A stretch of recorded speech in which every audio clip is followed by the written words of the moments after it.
Bonjour à tous. Bonjour. Voilà. J'espère que vous passez une bonne journée, une belle journée. Voilà, on se retrouve pour poursuivre un petit peu nos investigations à travers ce livre extraordinaire et qui pourrait nous paraître si mystérieux, le livre de l'Apocalypse. Voilà, bienvenue à ceux qui nous rejoignent entre-temps. Si vous n'avez pas ramené le document de la dernière fois, vous levez juste la main, on vous le remettra. Sinon, il n'y a pas de souci.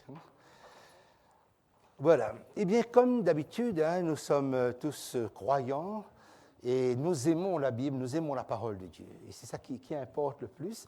Et nous aimons fouiller dedans, nous aimons comprendre, parce que nous avons un Dieu extraordinaire qui se révèle et qui porte ce souci que ses enfants puissent avoir une claire compréhension de sa révélation, une claire compréhension de la vérité.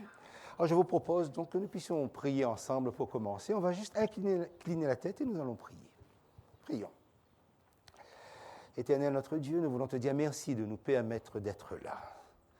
Merci pour cette bénédiction que tu nous accordes de prendre ce temps pour ouvrir ta parole et particulièrement ce livre de l'Apocalypse qui pourrait nous paraître si mystérieux.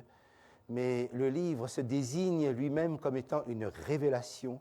Et nous voulons, Seigneur, continuer à sonder progressivement cette révélation afin aussi de comprendre à travers le parallélisme de l'histoire ce que tu voudrais nous enseigner, ce que tu voudrais afin que nous-mêmes, Seigneur, notre vie et nos expériences soient en parfaite concordance avec ta volonté, avec ta révélation.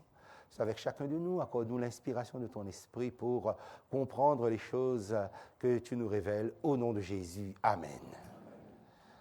Voilà, merci encore d'être là et bienvenue. Réitéré à plusieurs reprises. Alors, il y a un mot qui revient, du moins une notion assez récurrente qui revient et qu'on utilise depuis le début. C'est cette pensée qui se trouve dans le psaume 51 et le verset 8, où le psalmiste dit « Mais tu veux que la vérité soit au fond du cœur. » Ça, c'est la volonté de Dieu. Dieu veut que la vérité soit dans notre cœur. Et il dit « Fais donc pénétrer la sagesse au-dedans de moi. » Pourquoi la sagesse?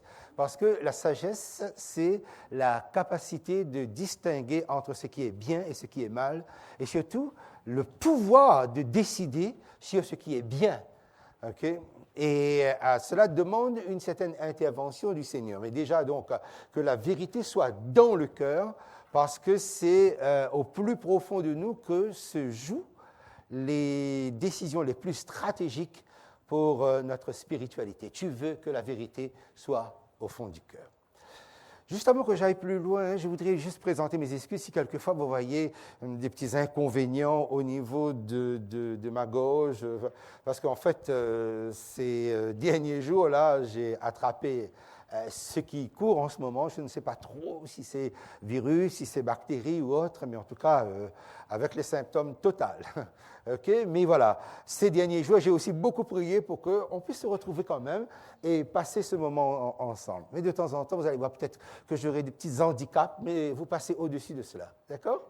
Voilà, je compte sur votre compréhension. Voilà. Je vous rappelle donc que nous étudions... Voilà. Nous sommes avec les 7 églises de l'Apocalypse, les chapitres 2 et les chapitres 3, et que nous faisons un parcours.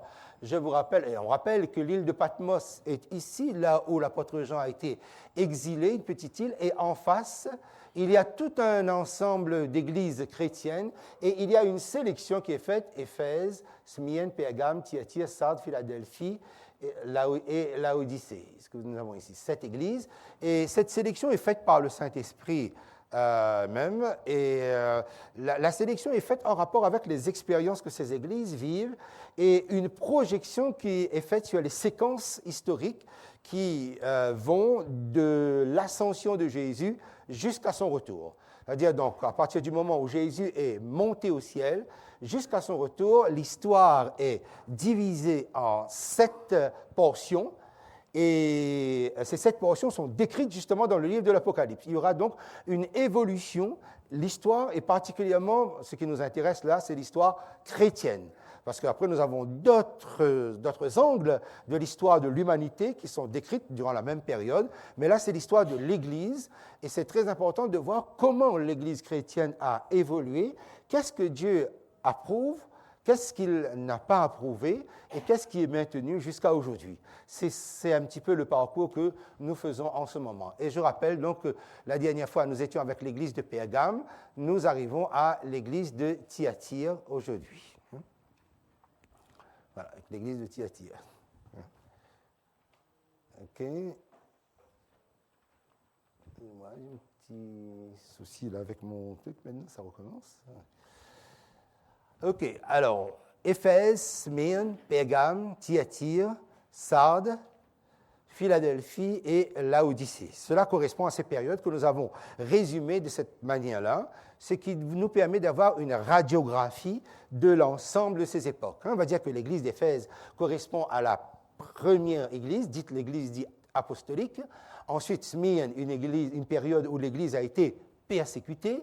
Ensuite, après, où l'Église va connaître une certaine transformation, mais l'Église va s'acoquiner, je vais dire comme cela, avec le compromis.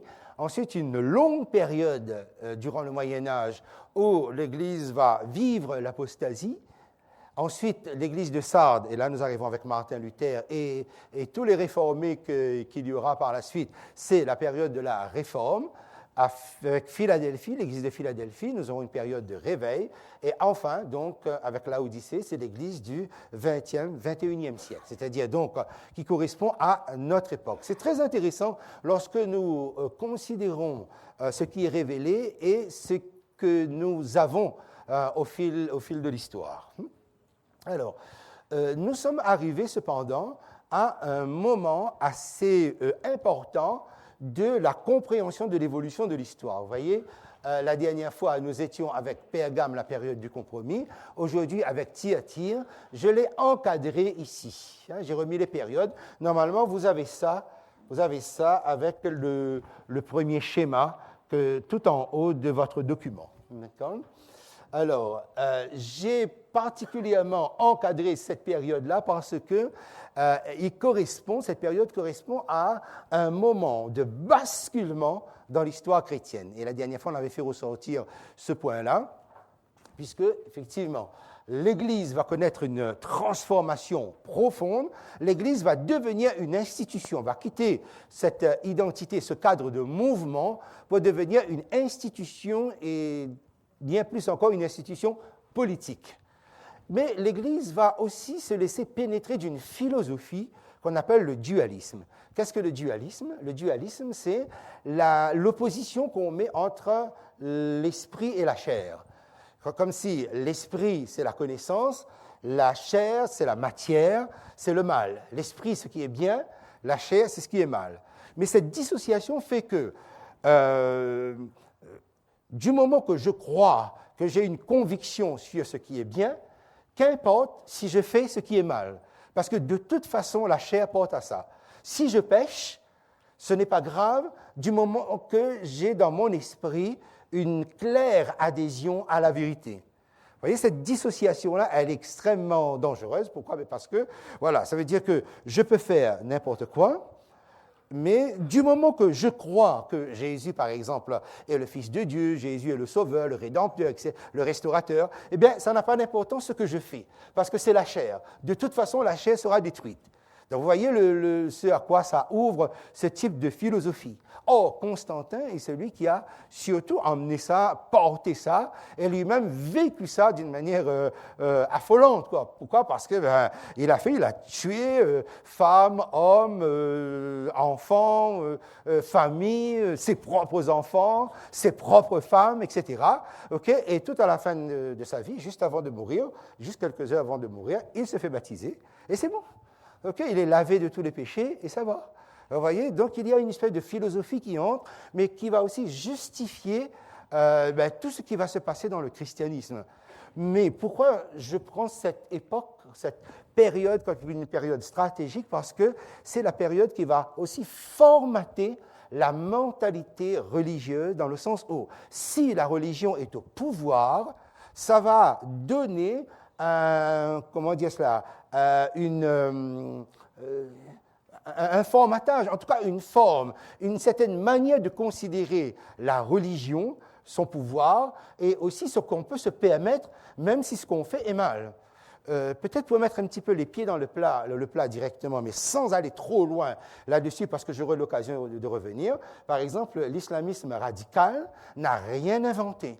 C'est-à-dire que c'est à cette époque qu'on invente une espèce de cruauté par la foi, où on peut aller extrêmement loin dans des convictions, okay, qu'on peut atteindre le paradis par le crime, par autre. Ça, mais l'islamisme radical n'a pas inventé ça. Ce que vous assistez actuellement là, c'est que les islamistes radicaux ont repris, ce qu'ils ont imité, c'est ce que justement les chrétiens ont fait dans cette période-là, c'est-à-dire persécuter, tuer, massacrer au nom de la foi, au nom de la religion.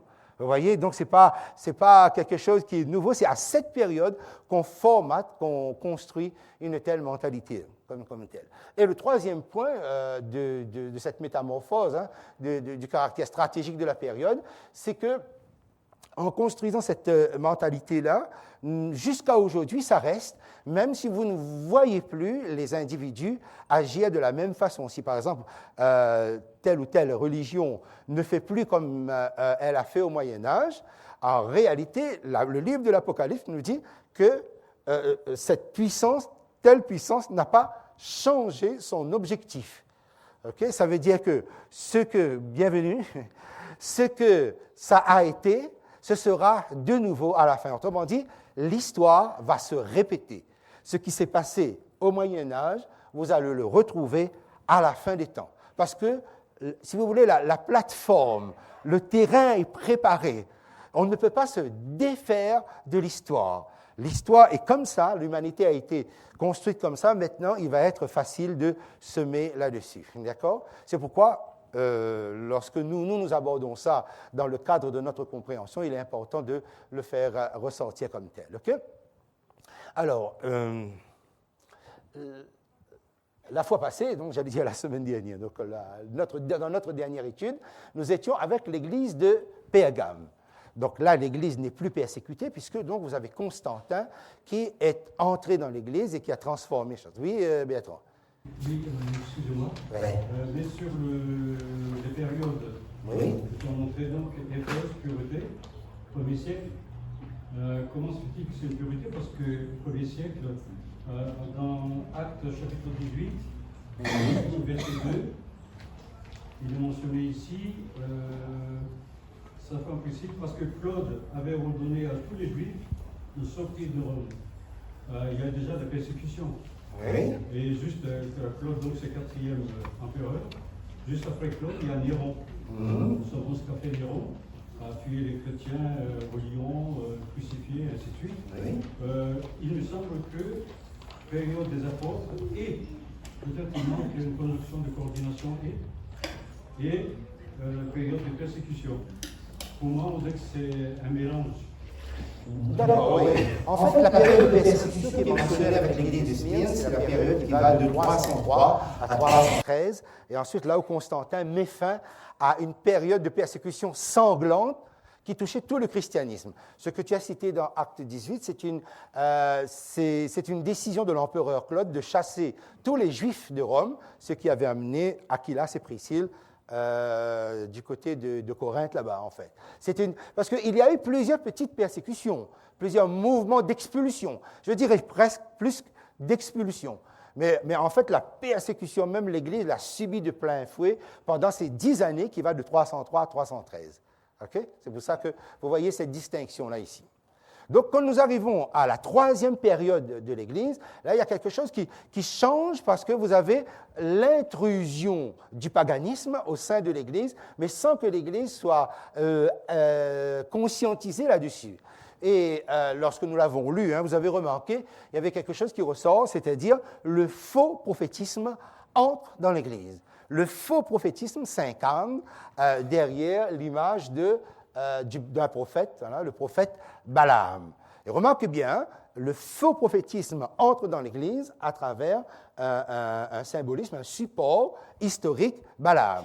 Et Balaam est prophète, c'est-à-dire religieux. Même si ce n'est pas un vrai prophète, mais il est quand même dans le domaine du religieux. C'est très important de retenir cela. Et c'est un système religieux qui se construit et qui fait entrer dans l'Église qui au départ effectivement était pure, l'Église qui sera persécutée, mais quand la persécution s'arrête et que les Romains s'infiltrent, entrent dans l'Église, il y a là quelque chose qui va bouger. Pourquoi? Parce que l'Église va commencer à connaître et vivre le pouvoir.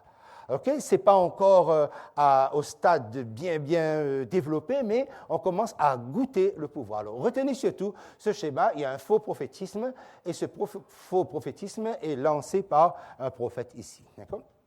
Alors, on va considérer un moment quelque chose sur lequel je reviens très rapidement. Voilà.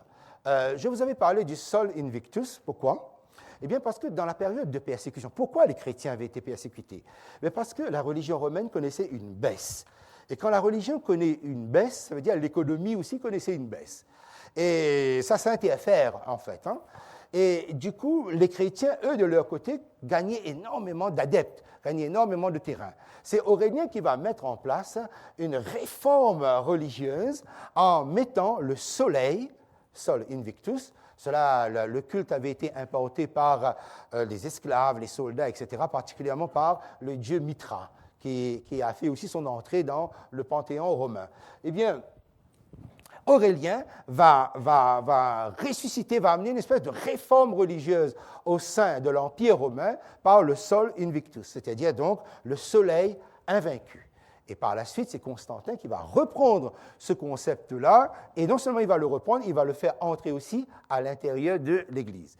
C'est là que, et j'avais souligné votre attention là-dessus, j'ai dit, faites bien attention parce que le culte du soleil qui entre à ce moment au sein de l'Église chrétienne, ce culte du soleil va perdurer d'une manière ou d'une autre, subtilement ou grossièrement, de toutes les formes possibles, ce culte solaire va être maintenu au sein du christianisme sans même qu'on s'en aperçoive. Vous vous rappelez, donc on avait parlé du jour d'adoration qui passe du 7e jour au premier jour de la semaine. Pourquoi premier jour de la semaine? À cause, premier jour de la semaine, comment on dit le premier jour de la semaine en anglais? Sunday, voilà. Parce que, anciennement, le premier jour de la semaine était le jour de l'adoration du soleil, hein, Sunday, Sonntag en allemand, etc. Okay? Donc, par exemple, la modification, le changement du jour d'adoration. À aucun moment dans la Bible, vous trouverez qu'il y a eu un changement de jour. Donc, ce changement-là s'est opéré à partir de Constantin, qui a demandé, mais là, vraiment nommément, qu'on observe le jour vénérable du soleil. C'est-à-dire, il demandait même aux chrétiens de le faire. Par la suite, dans un autre concile, là, on va préciser qu'il était interdit de travailler ce jour et qu'au contraire, le 7e jour, il fallait travailler. Vous voyez, donc ça entre. Le culte solaire entre d'une manière déguisée. Et j'avais pris aussi le temps avec vous, hein, vous avez vu, ça avait pris un petit moment pour vous parler de ça, c'est la Pâque. C'est qu'en fait, l'adoration du premier jour de la semaine allait être facilitée par la façon dont on allait pervertir la fête de Pâques. D'ailleurs, vous remarquez que Pâques ici est avec S, tandis que la Pâque de la Bible est sans S. Hein, c'est-à-dire, la Pâque de la Bible, c'est Passover, okay, et tandis que la Pâque, vous avez ici, en anglais, comment ils le disent? Rappelez comment ils le disent? Oui, Easter. Okay, Easter, qui vient de Ishtar ou Astarte. Effectivement, donc l'anglais garde toujours les racines. Hein, retenez ça parce que c'est très important. Et que finalement, du fait que Jésus soit ressuscité un premier jour de la semaine, a pu faire entrer dans l'Église et coïncider la pensée que, ah ben oui, mais et là, ils ont repris tout le culte de Tammuz, qui lui aussi revient des enfers le premier jour de la semaine. Sauf que Tammuz est le dieu soleil. Vous voyez, donc, pour les païens, c'est extrêmement facile de pouvoir y adhérer, OK? Et pour les chrétiens, il fallait donc arriver à une espèce de contorsion et à une déviation doctrinale pour faire passer la croyance d'un point vers l'autre. Du coup, comme le dimanche, c'est le jour où Jésus est ressuscité, on dit, écoutez, voilà, faisons du jour du dimanche le jour d'adoration. Même si, dans la Bible, vous n'avez aucun lien avec ça. Mais comme le lien était déjà chez les païens, on l'a fait. D'où aussi, par exemple, la confusion, je vous avais parlé de ça, avec Tammuz. Le thé de Tammuz, c'est le tau de Tammuz, qui, en fait, était un moyen pour les adorateurs de Tammuz de se signer. Effectivement, donc si vous signez avec la lettre T, ça ressemble à quoi, ce que vous avez ici? Regardez les différentes formes de T. Ce n'est pas une croix que vous avez là, c'est un T. Vous voyez, donc les adorateurs de Tammuz se signaient de cette façon-là. Okay? Vous voyez comment ça va entrer chez les chrétiens, le signe de la croix, bien que bibliquement, vous n'allez pas retrouver ça. Vous voyez? Donc, c'est-à-dire que vous avez une intrusion du culte solaire ou de l'adoration du soleil, mais d'une manière mystifiée, d'une manière masquée. Okay? Donc, tout cela n'apparaît pas, mais voilà, on dit, mais c'est la même chose, regardez. Okay? Et tout ça est mis ensemble. Vous avez ici, donc, Ishtar ou Astarté, parce qu'on aura l'occasion, justement, de revenir sur ce point-là. D'accord? Donc, autrement dit, le culte solaire, qui a été la force de l'Empire romain, est entré dans l'Église chrétienne et devient, donc, la religion dominante, devient la pratique dominante au sein du christianisme. Okay? On va essayer d'avancer un petit peu justement là-dessus. Alors, Thyatire signifie consommation des victimes. Vous avez ça sur la deuxième page, là. Okay? Je viens de faire un petit résumé, je vous passe la deuxième page. Okay. Je vous invite à prendre votre Bible, si vous l'avez là avec vous, si c'est la même que la mienne. Bon, voilà, l'Apocalypse, c'est à la fin. De toute façon, ça ne change pas grand-chose. Au chapitre 2, donc si vous m'avez bien suivi, vous constatez on avance, c'est-à-dire on avance dans l'histoire chrétienne. Okay? Et un certain nombre de symboles sont posés. Ces symboles peuvent être sous forme matérielle ou sous forme humaine, etc. Okay? C'est bon, vous l'avez. Alors, on va essayer comme d'habitude, nous faisons la radiographie. Le verset 18 écrit à l'ange de l'église de Thyatire, il est dit, « Voici ce que dit le Fils de Dieu, celui qui a les yeux comme une flamme de feu et dont les pieds sont semblables à de l'airain ardent. » Alors, on a eu déjà la possibilité de voir cette description de Christ quand on était dans l'introduction. Mais on va le revoir. Donc, on nous fait une présentation de Christ en 3 parties. Présentation de Christ en 3 parties. Alors, qu'est-ce qu'on nous dit? Fils de Dieu, les yeux comme flamme de feu et les pieds airain ardent. Okay? Ça, ce sont 3 descriptions symboliques pour nous indiquer la nature de Christ. Fils de Dieu, c'est la divinité. Quand l'apôtre Jean, particulièrement, parce que c'est lui qui écrit l'Apocalypse, que ce soit dans son évangile ou que ce soit dans l'Apocalypse, quand Jésus est nommé Fils de Dieu, c'est pour parler de sa divinité. Et ce n'est pas pour rien donc qu'on mentionne la divinité de Jésus ici. Donc la divinité de Jésus. Deuxième caractéristique, les yeux comme des flammes de feu. Ça aussi, c'est un point qui se trouve dans la description initiale au chapitre 1er. C'est pour dire qu'il sait tout, c'est-à-dire il est omniscient, c'est-à-dire il voit tout. Ses yeux percent tout, c'est-à-dire on ne peut pas le tromper en fait. Okay? Donc il a une connaissance de toutes choses du fait que ses yeux pénètrent de tous les côtés. S'il y a un coin sombre, le fait que ses yeux soient comme des flammes de feu, ça éclaire automatiquement. C'est-à-dire, voilà, c'est une manière de dire que Dieu voit tout. Ensuite, quand on parle des pieds en airain ardent, okay, c'est pour parler de sa solidité. Pourquoi? Parce que ça fait la stabilité. Contrairement à tous les systèmes de ce monde, avec Christ, vous avez une solidité parfaite. C'est le socle. Okay? C'est le fondement, c'est le roc, si vous voulez. Okay? Divinité, omniscience et solidité. D'accord? Voilà comment il se présente. C'est toujours en rapport avec ce que nous avons dans chaque lettre, ce qu'il décrit. Maintenant, les qualités chrétiennes. Verset 19. « Je connais tes œuvres. » Vous remarquez bien que tes œuvres sont au pluriel. Tandis qu'après, vous avez la description du contenu de ces œuvres. Je connais aussi quoi? Ton amour, ta foi, ton fidèle service, ta constance. Alors, je fais avancer ça, juste que je me demande pourquoi il n'avance pas aussi rapidement que je l'aurais voulu.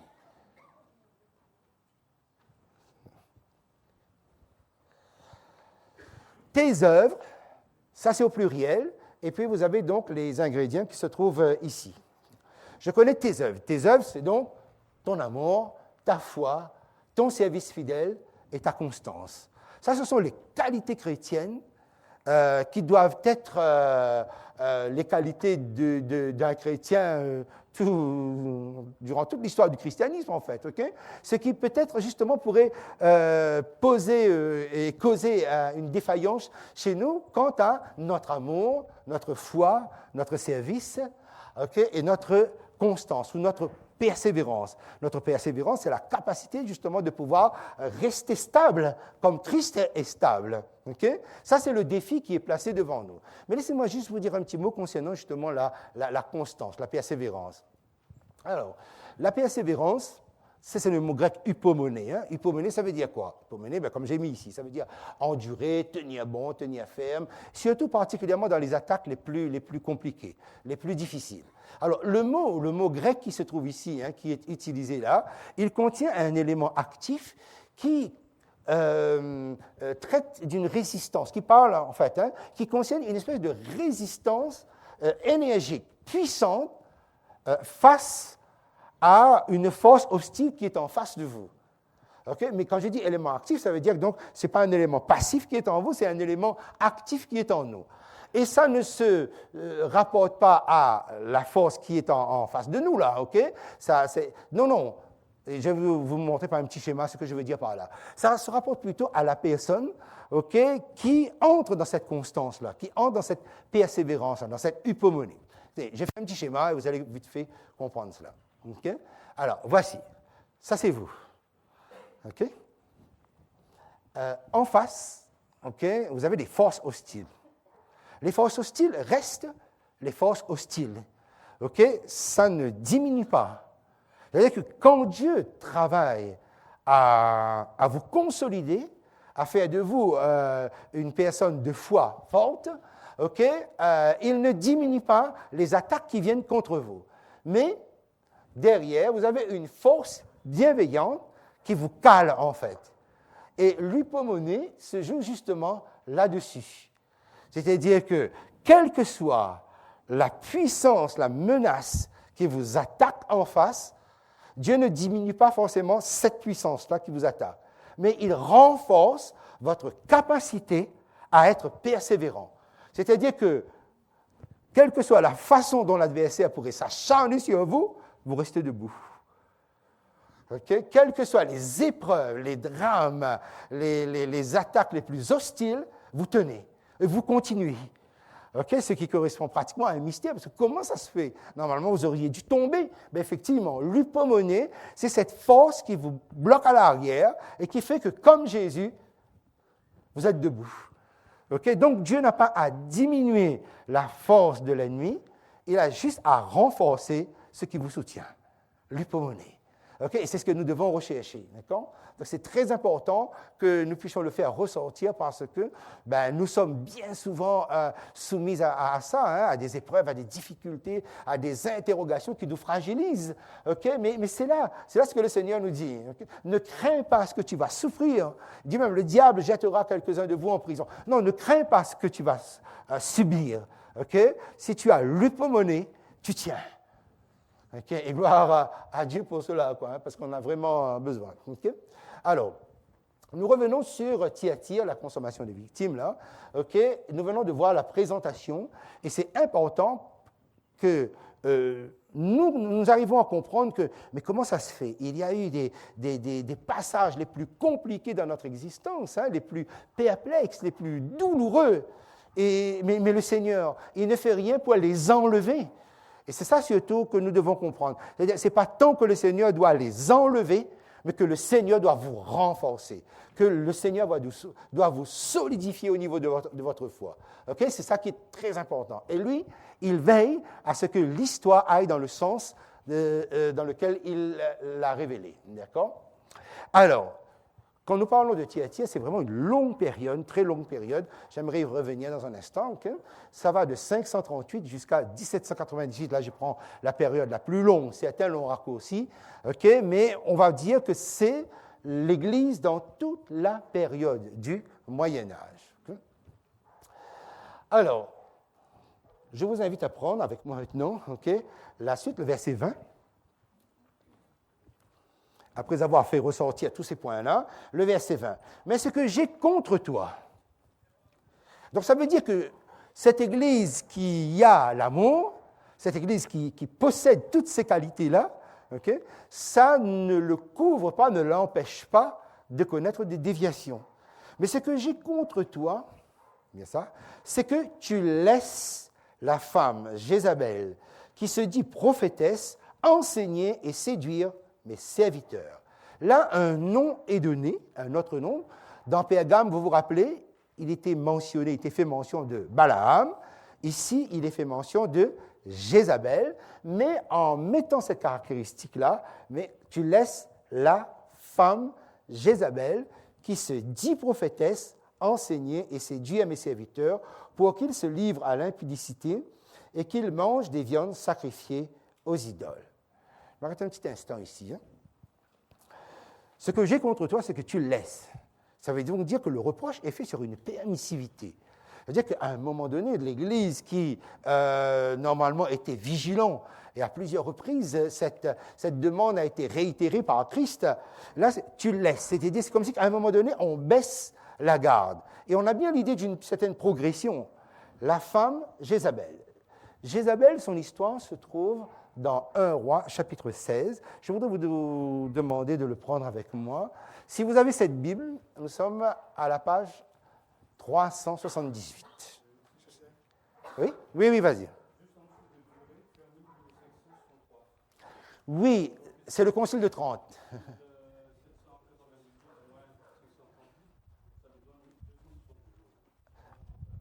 Oui, c'est ça. C'est à dessein, ça, justement. Et si j'ai le temps aujourd'hui même, justement, on y arrivera. Pourquoi la durée du plus grand chiffre, c'est 12 siècles à peu près, et l'autre en dessous, c'est à peu près une dizaine de siècles. OK, oui. Parce que le 1563 correspond au Concile de Trente. Et quelque chose s'est passé là, quoi, en fait. Hein? Voilà. Alors, 1 Roi au chapitre 16. Vous l'avez, on y va. 1 Roi, chapitre 16. C'est là que nous avons l'intrusion de Jézabel au sein du peuple d'Israël. À partir du verset 29, page 378, chapitre 16, le verset 29. Akab, verset 29, c'est bon, vous avez? Akab, fils d'Omri, régna sur Israël la 38e année d'Asa, roi de Juda. Akab, fils d'Omri, régna 22 ans sur Israël à Samarie. Akab, fils d'Omri, fit ce qui est mal aux yeux de l'Éternel, plus que tous ceux qui avaient été avant lui. Et comme si c'eût été peu de choses de se livrer au péché de Jéroboam, fils de Nébat, il prit pour femme Jézabel, fille d'Ethbal, roi des Sidoniens, et il alla servir à Baal et se prosterner devant lui. Verset 32. Il éleva un autel à Baal dans la maison de Baal qu'il bâtit à Samarie et fit une idole à Astarté. Je m'arrête là ici. Hein, okay? Donc Baal, Astarté, des noms que nous avons parcourus la dernière fois. Chapitre 18, nous avons une information concernant Jézabel. Verset 4, chapitre 18, hein, vous tenez une page, verset 4. Et lorsque Jézabel extermina les prophètes de l'Éternel, Abdias prit 100 prophètes qu'il cacha 50 par 50 dans une caverne et il les avait nourris de pain et d'eau. Qu'est-ce que Jézabel a fait? Jézabel a exterminé les prophètes de l'Éternel. Ensuite, chapitre 19, juste pour une petite information, chapitre 19, lorsque Jézabel entend ce que Élie a fait, voici sa réaction. Jézabel envoya un messager à Élie pour lui dire « Que les dieux me traitent dans toute leur rigueur si demain à cette heure je ne fais de ta vie ce que tu as fait de la vie de chacun d'eux. » Élisée est le vrai prophète. Alors, on inclut ici une idée là, ok? Jézabel se dit prophétesse. Si l'Apocalypse dit « elle se dit prophétesse », c'est elle qui le dit. Est-ce que c'est une vraie prophétesse? Non. Donc, ça veut dire, de nouveau, comme pour Pergame, nous avons le faux prophétisme. Sauf qu'ici, en face de Jézabel, qui incarne le faux prophétisme, nous avons Élie, qui incarne le vrai prophétisme. Et vous voyez que Élie, comme les prophètes de l'Éternel, sont mis en danger par Jézabel, qui incarne le faux prophétisme. Ça veut donc dire quoi? Ça veut donc dire que l'erreur n'est jamais neutre face à la vérité.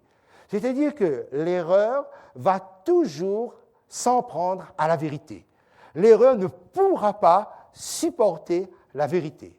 C'est ce qui explique pourquoi, au Moyen Âge, l'Église officielle va considérer comme hérétiques tous ceux qui n'adhéraient pas aux mêmes croyances qu'elle, tous ceux qui avaient une position différente qu'elle.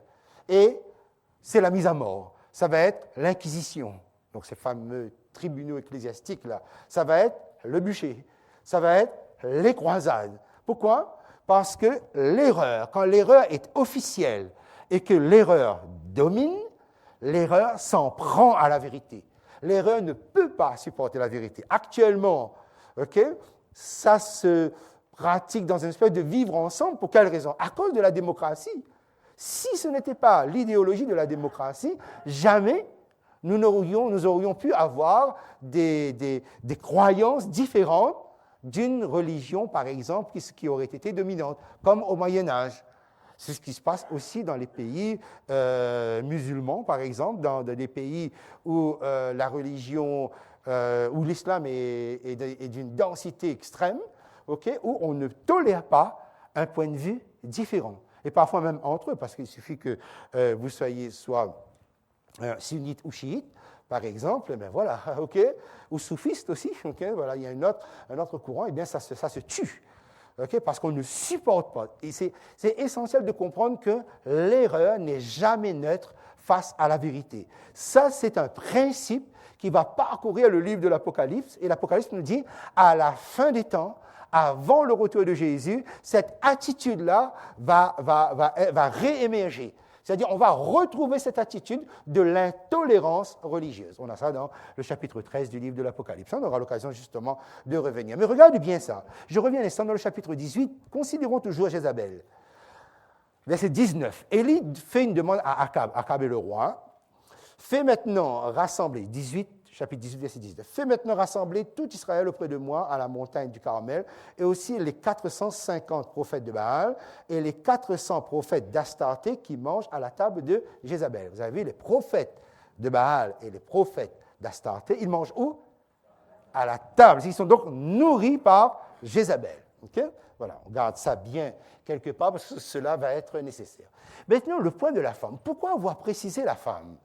Parce que dans la Bible, Ésaïe 54, et vous pouvez aussi prendre l'Apocalypse chapitre 19, la femme est le symbolisme du peuple de Dieu. Si le peuple de Dieu marche selon l'évangile de Christ, la femme, c'est l'Église de Dieu. Mais si, par exemple, elle prend le nom d'Église, mais elle marche selon une autre voie, elle devient, comme ici, l'Église est traitée sous la caractéristique de Jézabel. C'est-à-dire, donc, l'Église du Moyen Âge devient une Église qui n'est pas celle de Christ, mais qui domine. Et ça va être intéressant d'essayer de considérer un moment ça. On nous dit, elle enseigne, elle séduit. Deux choses. Donc son enseignement, ou sa séduction est dans son enseignement, ou son enseignement séduit. Et le mot séduction qui est là, c'est le mot planéo. Et le mot planéo indique où on déroute quelqu'un hors de la vérité. C'est-à-dire, on trompe la personne. C'est-à-dire, on l'enseigne, mais on est en train de tromper la personne en l'expulsant de la vérité. Donc, autrement dit, donc, l'Église du Moyen Âge, l'Église romaine du Moyen Âge se trouve dans cette situation-là. Donc, ça, on l'a fait ressortir, faux prophétisme, contre Élie et les fidèles de Yahvé, donc d'où persécution. Maintenant, un petit schéma qui caractérise cela. Voilà, c'est déjà... Même si vous ne l'avez pas, vous, sur votre schéma, vous pouvez le retraduire assez facilement. Bien faire comme j'ai vu que certains ont fait en prenant la photo. Parce que sinon, vous auriez eu un truc beaucoup trop chargé. Mais si jamais vous me dites, mais ça ne fait rien, pasteur, même si vous me donnez un document chargé, on prend. À ce moment-là, je charge le document. D'accord? Alors, regardez bien. Je vous donne maintenant schématiquement ces deux églises qui correspondent à une période qui fait basculer l'Église dans son identité, l'Église chrétienne dans son identité. Okay? Dans son identité, non pas à l'image de Jésus, mais à l'inverse de l'image de Jésus. Par exemple, dans Pergame, le faux prophétisme était incarné par Balaam, je vous ai dit, qui était lui-même prophète, mais un mauvais prophète. Dans Thyatire, l'église qui nous concerne là, le faux prophétisme est incarné par Jézabel. Mais Jézabel n'est pas prophétesse. Jézabel est une reine. Jézabel, c'est la gouvernance politique. Autrement dit, donc, c'est la gouvernance politique qui amène le faux prophétisme dans le christianisme, à la différence de Pergame. Est-ce que vous voyez le truc? Ça veut donc dire que vous avez une association politico-religieuse, c'est-à-dire c'est la politique maintenant qui va déterminer les consciences, les croyances, la liberté de croire ou de ne pas croire, etc.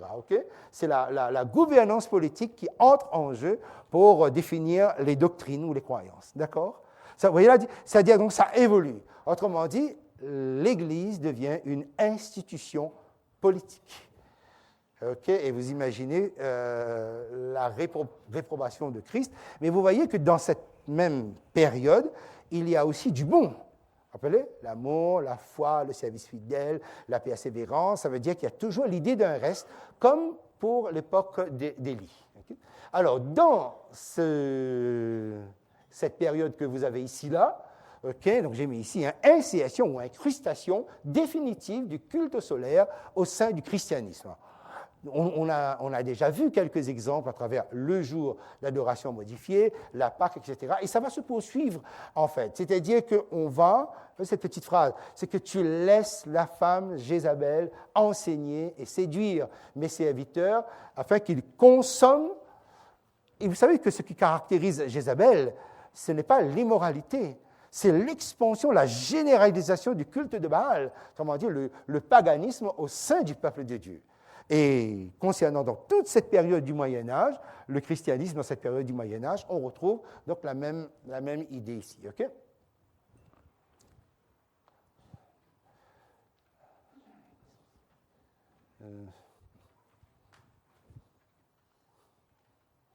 Cet enseignement séduction, c'est ça qui amène, ce que je suis en train de dire, comme mon truc ne me suit pas, je vais plus vite que mes diapos finalement, c'est la consommation de l'idolâtrie, c'est ce que le Christ dénonce quoi en fait, c'est-à-dire, il enseigne, séduit, pour les faire consommer des viandes sacrifiées aux idoles ou autres. On va voir un exemple ensemble, je vais vous parler un petit instant de la fête de Noël.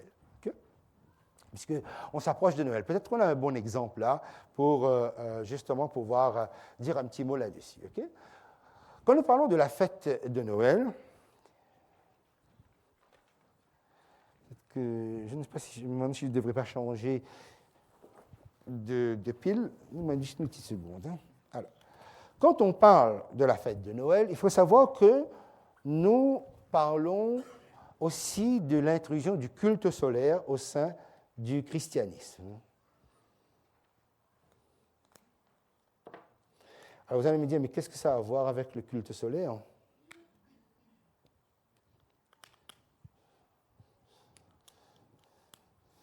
On va voir si ça donne quelque chose. Bon, on dirait. OK. Le Sol Invictus. Il est impossible de comprendre ce que Noël vient faire dans le christianisme si on ne revient pas au culte solaire, le Sol Invictus. Ça veut dire quoi, Sol Invictus? Je vous ai dit la dernière fois, c'est le soleil invaincu. Alors, vous savez que la Terre fait un tour sur elle-même en 24 heures, plus qu'elle tourne autour du soleil en combien de jours? 365 jours, 25, etc. Voilà. Mais en fait, la Terre ne tourne pas d'une manière régulière. En fait, elle tourne comme une toupie, en fait, parce qu'elle a un angle là de 23,5 degrés, et c'est ça qui donne les saisons. C'est-à-dire, si les saisons ne sont pas les mêmes, c'est bien parce que la Terre tourne sur un axe penché de 23 degrés, en fait. Donc, là, voilà. Ça, et il faut savoir, quand nous parlons de ça, c'est pour aller sur le changement des saisons, et du coup, ce qu'on appelle le solstice d'hiver. Alors, quand on parle du solstice d'hiver, ça parle de quoi exactement? Qu'est-ce que je veux dire par là? Alors, vous savez que quand on parle de solstice, c'est juste 2 jours de l'année, un jour où le jour est plus long et l'autre, le jour est plus court. Il y a ce qu'on appelle le solstice d'hiver, parce qu'au fond, c'est ça qui nous intéresse, ce qui est ici. En 2023, le solstice d'hiver sera donc le vendredi 22 décembre. La plupart du temps, c'est le 21 décembre, mais cette année, c'est le 22 décembre. Et nous parlons ici de quelque chose qui concerne essentiellement, avant tout, l'hémisphère nord. Nous sommes dans l'hémisphère sud. Alors, qu'est-ce que ça veut dire? C'est que lorsque nous allons arriver au 22 décembre, nous allons avoir le jour le plus court et la nuit le plus long. Mais à partir de ce jour-là, les jours vont commencer à se rallonger jusqu'au 21 juin de l'année prochaine. Et là où on aura le jour le plus long, on arrive ce qu'on appelle au solstice d'été. Et au 21 juin, de nouveau, donc les jours commencent à diminuer, à raccourcir jusqu'au 21 décembre ou 20 décembre de l'année suivante. Et donc il y a une diminution du soleil, c'est comme si le soleil meurt petit à petit, et il meurt définitivement. Et le lendemain, au solstice d'hiver, ça repart. Il y a comme une espèce de renaissance du soleil. On appelle le solstice d'hiver. Donc, à partir de là, ce qu'on appelle le soleil invaincu, c'est parce qu'on aurait pu penser que le soleil était vaincu lorsque nous considérons ici, à partir du solstice d'été, jusqu'ici, parce que ça s'éteint, on va dire, parce qu'on va vers la nuit la plus longue et le jour le plus court. Mais voilà qu'à partir de là, le soleil repart. Eh bien, il faut savoir que les nations de l'Antiquité avaient observé ce phénomène et ils l'avaient attribué aux dieux, voire même considéré cela comme un phénomène divin où Dieu lui-même était impliqué dans ces différents astres, dans ces différentes planètes. Et pratiquement toutes les nations, soit la Syrie, l'Égypte, Rome, Babylone, avaient une fête qu'on appelait la fête du solstice d'hiver qui fêtait la naissance du soleil. On était dans la joie parce que le soleil n'était pas vaincu, au contraire, ça repart. Seulement, le fait, c'est que quelle était la date de la naissance du soleil? C'est-à-dire, le soleil était adoré tout au long de l'année. Le soleil était adoré, il y avait un jour particulier, donc le premier jour de la semaine, mais ce soleil qu'on adorait avait un jour de naissance. Vous savez quel était le jour de naissance du soleil? Le 25 décembre. C'est-à-dire que le 25 décembre, c'est le jour de la naissance du soleil, et cela a été pratiqué dans plusieurs endroits de l'Antiquité. Il faut même savoir que dans certaines nations, ils avaient des sanctuaires secrets, et le 24 décembre, au soir à minuit, ils sortaient de leur sanctuaire et ils criaient « La Vierge a enfanté, la Vierge a enfanté, la lumière est en train de croître, le soleil est en train de vaincre, etc. » C'est la naissance du soleil. Mais il faut savoir donc que le 25 décembre, la naissance du soleil, c'est à partir d'une Vierge céleste. Donc, alors, cette Vierge céleste-là, on l'a étudiée la fois passée, puisque donc, la Bible l'appelle la Reine du ciel. Soit Ishtar ou Astarté, etc. Et de tous côtés, voilà, c'était une fête, on faisait des réjouissances, on organisait des banquets, on se faisait des cadeaux, les enfants étaient à la fête, etc., etc. Donc, c'était, on appelle la fête du solstice d'hiver, ou la naissance du dieu soleil, ou la naissance de Mitra. Mitra est un enfant né dans une grotte à partir d'une vierge. Vous voyez comment l'amalgame va être vite fait? Parce que vous voyez, la Bible n'a jamais dit que Jésus est né dans une grotte. Pas plus que la Bible n'a dit que Jésus est né le 25 décembre. Parce qu'effectivement, la Bible n'a jamais donné de date de naissance de Jésus. Et les premiers chrétiens ne voulaient même pas, ne s'intéressaient pas à l'anniversaire ou la date de naissance de Jésus, parce que cela n'avait pas été donné. Ils s'intéressaient plutôt à la date anniversaire de sa mort. Pourquoi? Parce que sa mort, sa résurrection, c'est la victoire sur la mort. Donc c'était ça plutôt qui les intéressait. Mais les nations qui étaient autour étaient portées sur la naissance de Dieu ou la naissance du divin enfant. Remarquez bien ça, l'expression que j'utilise. Pour quelle raison? Parce que la Bible n'a jamais appelé la naissance de Jésus, il est né le divin enfant. Mais dans les religions païennes, oui. Si vous considérez, par exemple, le message que les anges ont donné au berger, il dit, voilà, il vous est né un sauveur, le Christ, le Seigneur. À jamais, il dit, il vous est né un divin enfant. Okay? Vous trouverez un enfant emmailloté dans la crèche, c'est tout. Okay? Lorsque le prophète Ésaïe parle dans le chapitre 9, il dit, voilà, un enfant nous est né, un fils nous est donné, on l'appellera comment? Admirable, conseiller, Dieu puissant, Père éternel, prince de la paix. À aucun moment, on dit divin enfant. Ce concept de divin enfant est essentiellement païen, ça vient justement de cette naissance solaire, cette naissance du soleil qui était pratiquée de tous les côtés. Et il faut bien retenir et bien comprendre que le christianisme même, dans les premiers siècles, ne s'est jamais intéressé à la naissance de Jésus. Dieu lui-même n'a pas voulu communiquer une date là-dessus, justement pour ne pas ressembler aux autres nations qui étaient intéressées à la naissance des dieux. Vous voyez le fait, l'amalgame qui aurait pu être fait. Oui, Bertrand.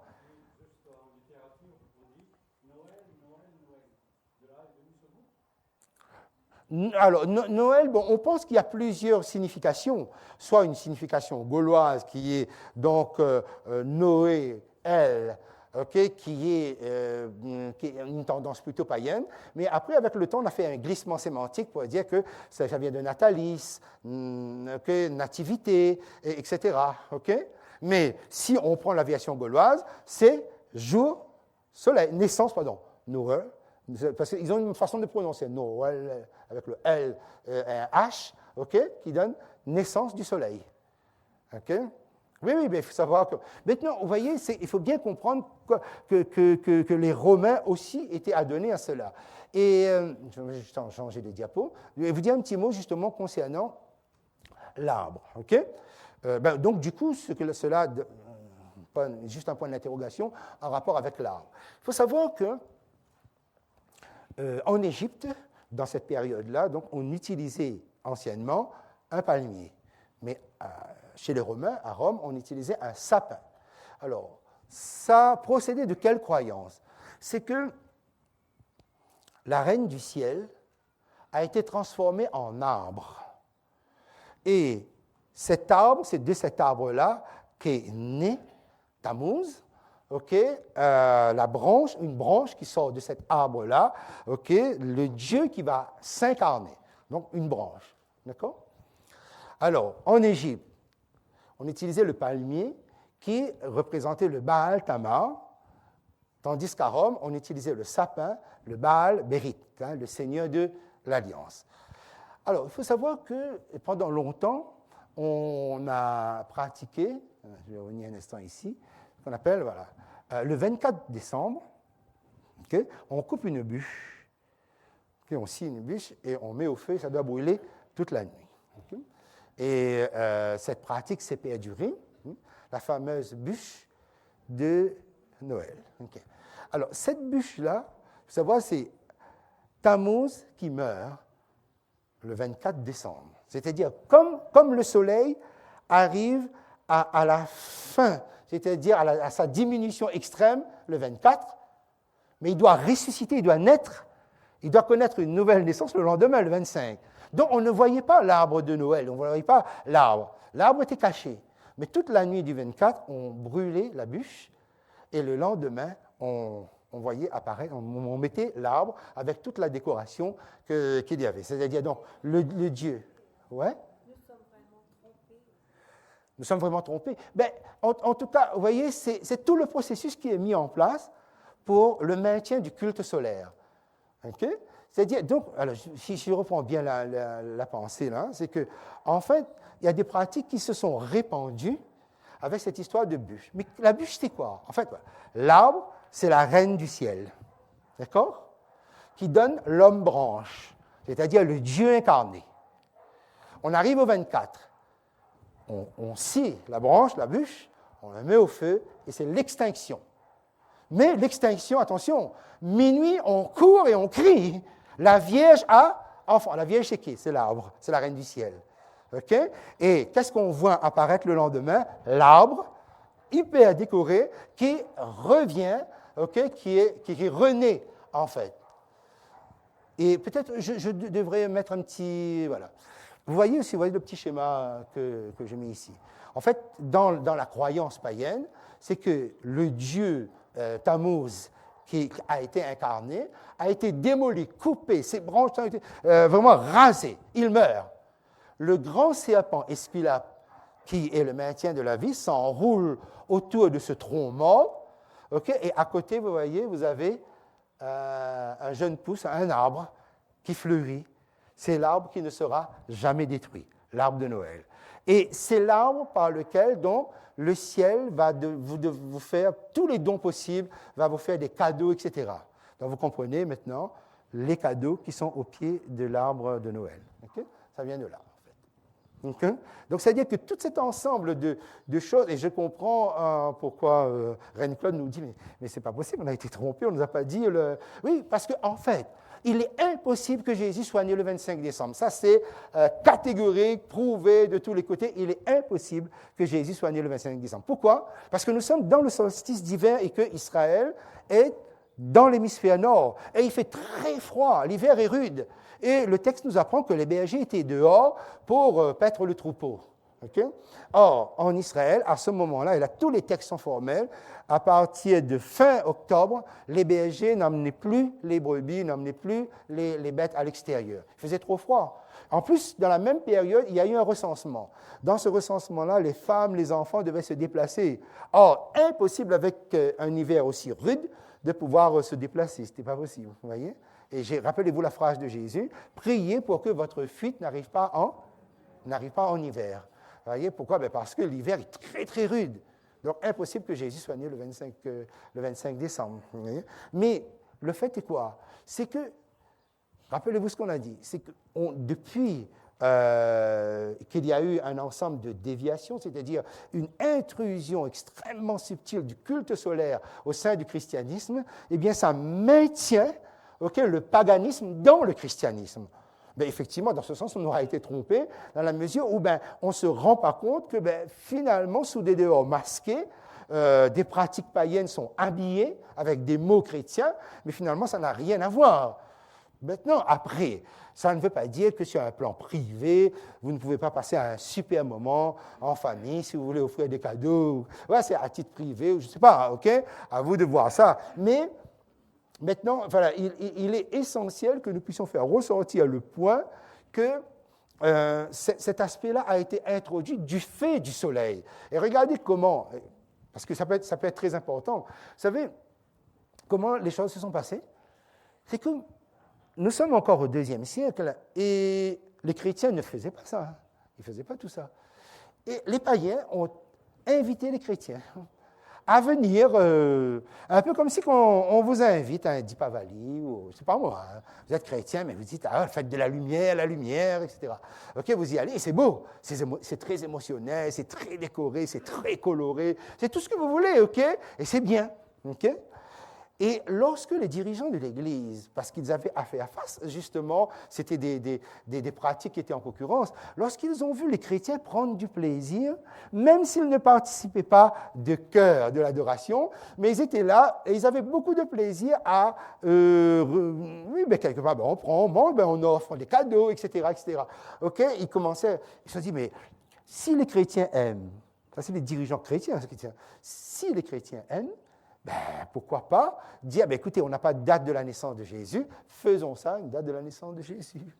Alors que, et je vous invite à prendre un texte avec moi, ça peut être intéressant, dans Jérémie. Vous me permettez juste, je prends tout est sec là. C'est cristalline, hein? Le meilleur marché. Non, mais GCV.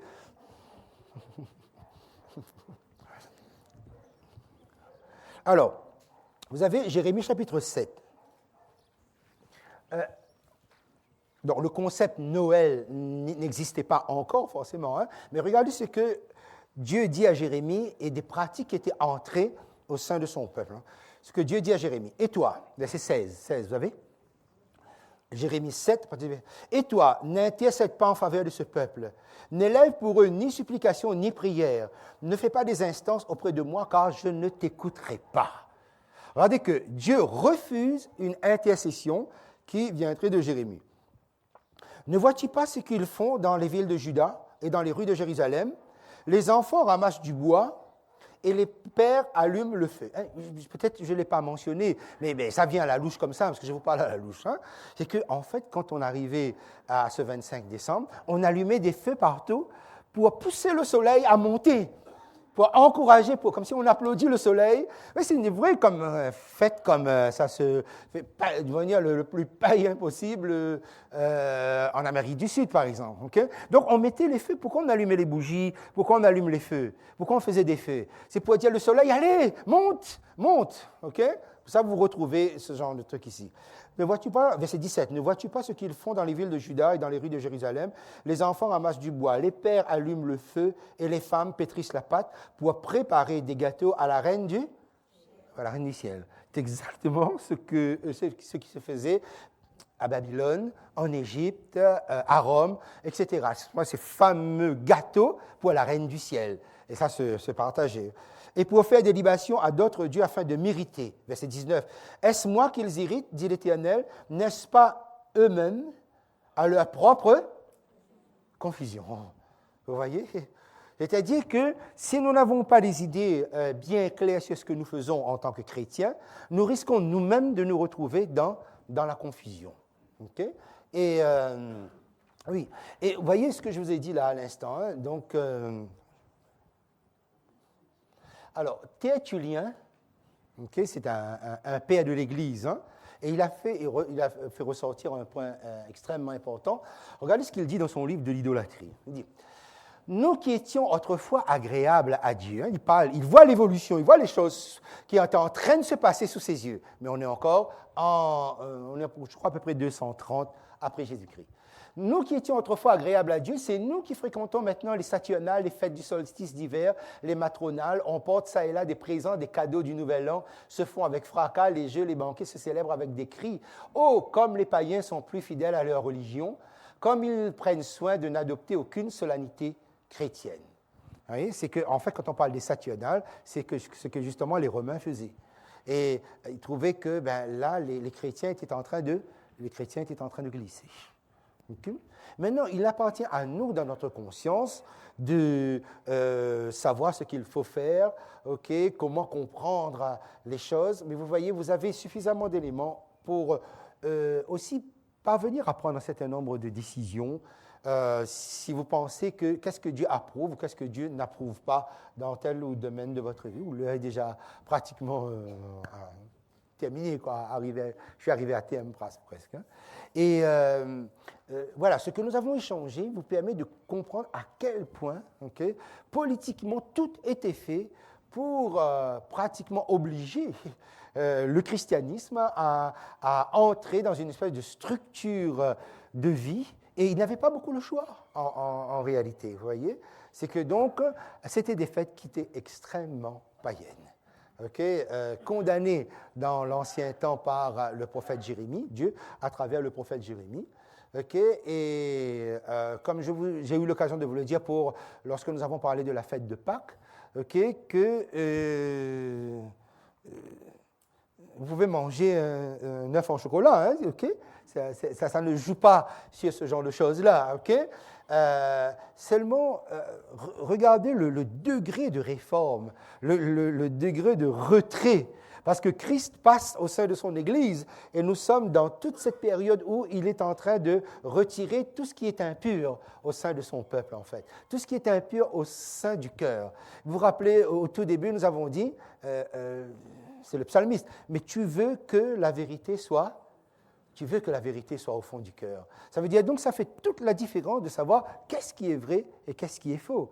Si Jésus n'est pas né le 25 décembre, autrement dit, si Dieu n'a pas voulu communiquer sur cette date, il n'est même pas nécessaire de pouvoir d'avoir recours à un semblant, et surtout une date qui célèbre davantage une idolâtrie solaire que autre chose, quoi, en fait. Okay? Donc, nous pouvons, d'une certaine façon ou d'une autre, nous réjouir de l'incarnation, savoir que le plus grand cadeau que Dieu nous ait fait, c'est vraiment dans la personne de son Fils.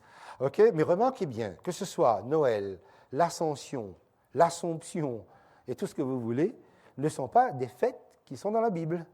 Okay? Vous vous rappelez, vous avez parcouru les 7 fêtes, et toutes les fêtes se réalisent en Christ.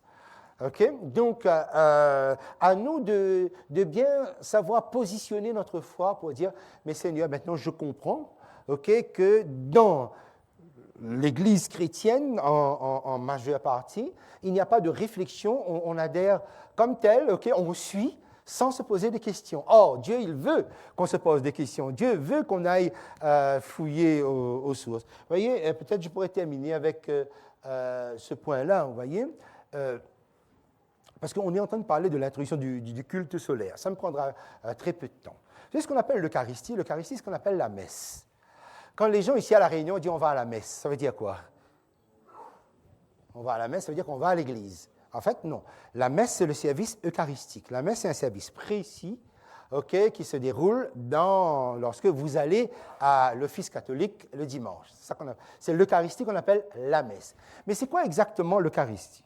Alors, vous avez vu que j'avais mis des petites définitions ici. Il y a ce qu'on appelle la transsubstantiation. Alors, vous savez qu'il y a un autel. Pourquoi un autel? Qu'est-ce qu'on fait sur un autel généralement? Sacrifice. Donc, il y a un autel pour le sacrifice. Et là, vous avez donc le symbole du pain sous forme de l'hostie et le symbole et le vin, le symbole du sang de Christ sous forme de liquide. C'est que dans le phénomène de la transsubstantiation, il y a une croyance selon laquelle il y a un phénomène surnaturel qui s'opère lorsque les mains de l'officiant sont étendues sur l'hostie et sur le liquide. C'est-à-dire que ça se transforme en corps et sang véritable de Jésus. C'est-à-dire le corps et le sang réel de Jésus sont présents. Ce qu'on appelle la transsubstantiation. Transsubstance, c'est-à-dire un changement de substance. Ça passe du matériel au réel. Ce qu'on voit après, ce n'est que l'apparence. Ça, c'est transsubstantiation. D'accord? C'est-à-dire, donc, quand on vous donne l'hostie, vous mangez le vrai corps du Christ. Le corps du Christ est tout entier dans l'hostie. D'accord? Et ce qu'on appelle la consubstantiation. Dans la deuxième tienne, dessous. Ici, ce sont pas les réformés, plutôt les protestants, mais luthériens. La consubstantiation, c'est quoi? C'est la croyance selon laquelle les deux substances coexistent. À la fois la substance matérielle qui est là, mais aussi la substance réelle, corps et sang de Jésus, en même temps que substance matérielle. Luther croyait à ça, donc croyait véritablement qu'il y avait une opération magique qui s'opérait. Okay? Et puis, il y a le troisième principe que j'ai mis ici, le principe mémorial. C'est quoi? C'est que le pain et le vin sont des supports symboliques. Donc, ça veut dire que si, par exemple, dans l'Église romaine, on dit « ceci est mon corps », ceci est le vrai corps réel que je vous donne. Mais si, par exemple, dans le protestantisme réformé maintenant, je vais avec Zwingli, pour qui, justement, Zwingli, Calvin, ça, c'était que des supports symboliques. S'ils disent « ceci est mon corps », c'est dans le sens « ceci signifie mon corps ». Ceci symbolise mon corps et pas une réalité. D'accord? Donc, vous voyez cette différence. Cette différence va tout faire. Pourquoi? Parce que c'est là que vient le principe de l'autel. Pourquoi il y a un autel? Parce qu'il y a un sacrifice. Et quel est le sacrifice? Eh bien, quand on brise, on brise le pain, oui, c'est ça, on sacrifie Jésus, puisque c'est son corps qui est là. Vous voyez? C'est-à-dire qu'on brise, voilà, on rompt le pain, c'est le corps de Jésus qu'on rompt. C'est une réalité. Donc, on refait le sacrifice pour vous. Ça veut donc dire qu'il y a une intercession qui est faite. D'où ce qu'il y a dans le catéchisme de l'Église catholique, justement, de dire que, voilà, quand le prêtre le fait, il rompt, il refait le sacrifice de Jésus à la croix. D'accord? Et d'où l'image que j'ai mis ici, avec laquelle vous êtes habitués. Okay? C'est-à-dire, pourquoi l'hostie est ronde? Okay? Voilà, c'est ça. En fait, c'est le disque solaire. C'est-à-dire que quand on élève l'hostie, on sonne une petite cloche et tout le monde incline la tête. C'est-à-dire on se prosterne devant le soleil. Vous voyez? Le dimanche. C'est ça. En fait, vous voyez le point. C'est-à-dire, c'est le maintien de cela. Et ça peut être très intéressant, avec les deux textes peut-être que je terminerai avec vous. Hébreux, chapitre 7, verset 27. Vous voulez le prendre? Voici nos deux derniers textes, hein, page 1222, Hébreux 7, 27. Quelque chose qui est très intéressant pour voir, mais qu'est-ce que la Bible dit finalement? Alors, Hébreux 7, 27.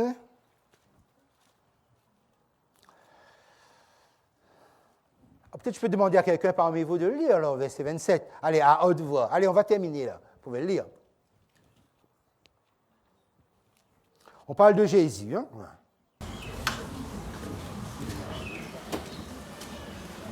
Qui n'a pas besoin, comme les souverains sacrificateurs, d'offrir chaque jour des sacrifices, d'abord pour ses propres péchés, ensuite pour ceux du peuple. Car ceci, il a fait une fois pour toutes en souffrant lui-même. Alors, qu'est-ce qu'on dit de Jésus ici? Quand il a offert un sacrifice, il a offert, que dit le texte? Donc, il a offert une fois pour toutes. Donc, est-ce qu'on doit répéter le sacrifice de Christ? Non. Eh bien, le service eucharistique, c'est justement une répétition du sacrifice de Jésus. Comme si le sacrifice de Christ ne suffit pas. Il faut que de nouveau, vous veniez à un intercesseur, à un intermédiaire qui refait le sacrifice devant vous, pour que vous puissiez être en communion. Okay? Et l'autre texte que j'ai mis ici, 9, 28, chapitre 9, verset 28, qui n'est pas très loin, qui est juste à côté. Okay? Est-ce que quelqu'un d'autre veut essayer, veut se lancer? Allez-y. Verset 28. De même, Christ, qui s'est offert une seule fois pour porter les péchés de beaucoup d'hommes, afin d'être sans péché une seconde fois à ceux qui attendent pour leur salut. Merci. De même, qui s'est offert combien de fois? Une seule fois pour porter les péchés de plusieurs. Donc, nous avons ici le texte. Voilà. Voilà. Okay, Christ s'est offert une seule fois pour porter les péchés de plusieurs. Voilà, ça c'est clair. Mais quel est l'intérêt alors de l'étude? Quel est l'intérêt de dire cela? C'est la chose suivante. C'est que, et si finalement on était en train de me dire que le sacrifice de Christ sur la croix n'était pas suffisant pour que je sois sauvé, et qu'il fallait la répétition de ce sacrifice, et que je vienne à un autel, devant l'autel, pour que je sois sauvé. Vous voyez le fait? C'est que donc, j'annule ce qui s'est passé sur la croix, parce que quelqu'un d'autre doit le refaire en permanence. Ce qui explique aussi pourquoi ce n'est pas n'importe qui. Pour prendre la communion, il faut ne pas être porteur de péché mortel, il faut être... C'est pourquoi, d'où la confession est nécessaire et tout ça. Avant, vous voyez, c'est que tout un ensemble... Mais ça revient à ceci. Est-ce que le sacrifice de Christ à la croix est suffisant pour que je sois sauvé? Ça a été tout le combat qui a été mené entre protestants réformés et autres évangéliques, face à l'Église romaine, justement, c'est-à-dire, nous croyons que le sacrifice de Christ à la croix est suffisant, puissant, pour nous sauver, pour nous racheter. Donc, on se rend compte que quoi? Que le culte solaire, puisqu'on a levé le disque solaire, que le culte solaire annule le sacrifice de Christ. C'est dans ce sens-là qu'on nous a trompés, on peut dire, c'est-à-dire que... Mais faites bien attention, hein, parce que pour avoir discuté avec des prêtres, des gens très sincères, hein, ils croient ce qu'ils font, hein, ils sont très, très sincères dans leur foi. Donc je respecte beaucoup d'ailleurs, hein, parce que quand on échange, on a des échanges très extraordinaires. Okay? Mais c'est pour vous dire que, vous voyez, bibliquement, comment l'Église est sortie de la ligne biblique pour adhérer sans le savoir, ben vous avez toute la masse, et après, c'était facile de dire à quelqu'un, si je t'excommunie, ça veut dire que tu ne communies plus. Et c'était mortel pour les gens. Pourquoi? Parce que s'ils étaient excommuniés, ça veut dire qu'ils ne pouvaient plus être sauvés, parce qu'ils ne pouvaient plus communier. il ne pouvait plus prendre la communion. Vous voyez? Donc, on détient un pouvoir de vie et de mort éternelle sur des individus. C'est comme ça. Donc, on a pu mener les consciences, on a pu presque tyranniser, parce que les gens étaient dans la hantise de finir en enfer si jamais ils ne recevaient pas la communion. Vous voyez? Oui.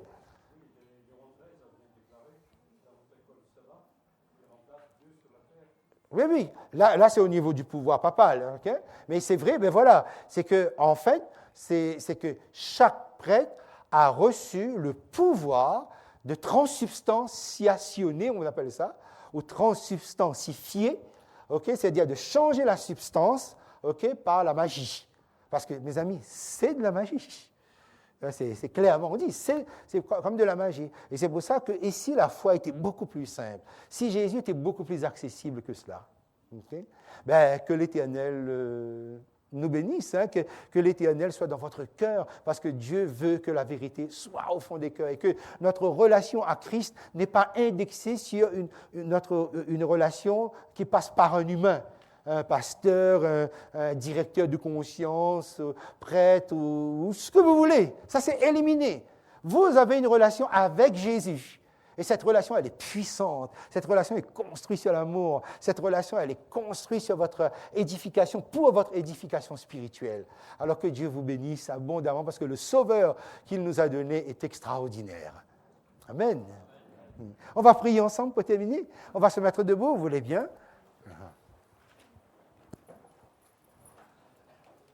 On va remercier Dieu. Et puis, donc, notre rendez-vous est pour le 23 décembre. Et nous vous confirmons ça à chaque fois, comme on a fait jusqu'à présent. D'accord? Prions. Merci Seigneur, nous avons voulu prendre ce temps et nous avons voulu, Seigneur, tenter de comprendre. Oh, la parole humaine sera toujours imparfaite pour poser les choses. Ta parole est la vérité, Seigneur. Sanctifie-nous par cette même vérité. Je te prie par ton amour, Seigneur, que tu nous soutiennes tous autant que nous sommes et que nous-mêmes, nous puissions fouiller, sonder cette même parole qui révèle, qui éclaire les simples et qui donne de l'intelligence à ceux qui sont simples, à ceux qui ont la foi et qui veulent progresser, cheminer avec toi. Seigneur, augmente en chacun de nous la foi en Jésus-Christ et permets-nous de construire et tisser une relation unique avec lui. Et fais-nous du bien toujours par ta grâce et ton amour. Bénis cette assemblée qui courbe la tête devant ton trône, Seigneur. Tous autant que nous sommes, nous nous humilions devant toi. Parce que tu es le grand Dieu et que tu voudrais que nous puissions vivre cette expérience et avoir la foi et avoir l'espérance d'être un jour dans ce ciel que tu nous as promis, dans ce royaume que tu as constitué pour notre bien-être éternel. Fais-nous du bien, Seigneur, et reste avec nous et prépare notre prochaine rencontre. Au nom de Jésus, notre merveilleux Sauveur. Amen.